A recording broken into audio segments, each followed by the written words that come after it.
மீன் பொரிக்கிறதுக்கு ரெடி ஆச்சு. முழுவாது இல்ல மீன் இந்த எண்ணெய் ஒரு டைம் தான் யூஸ் ஆகும். ஆமா, அடுத்த டைம் யூஸ் ஆகாது. அதனால கம்மியா போச்சு ஊத்தி பொரிச்சுக்குவோம். எண்ணெய் கருவேப்பிலை போட்டு எண்ணெயில போட்டுக்கணும். இப்போ பாருங்க, கருவேப்பிலை தலை போட்டு அது மேல மீன் போடணுமா? சூப்பரா இந்த வாசனை நல்லா வேகணுமா? பாருங்க, மீன் கண்ணு வெளியே வந்துருச்சு. கண்ணு அதனால இப்போ திருப்பி போடணும்.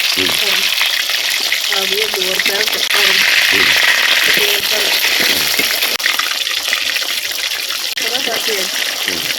அப்படியே வேணும்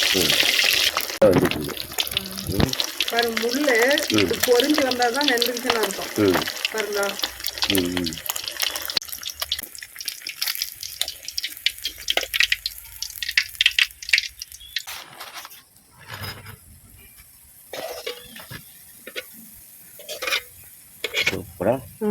இப்போ இதே போலவே பொரிச்சிடலாம்.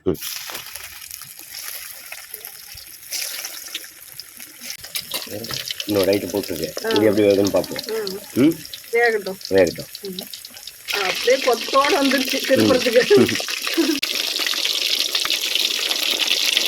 சூப்பராக இருந்துச்சு.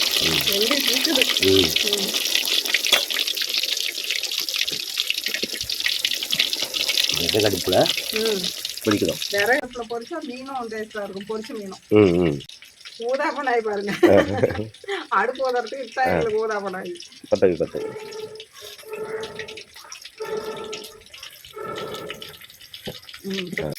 சூப்பரா மீன் வெந்துக்குச்சு. இப்ப எடுத்துடலாம். எடுத்துடலாமா?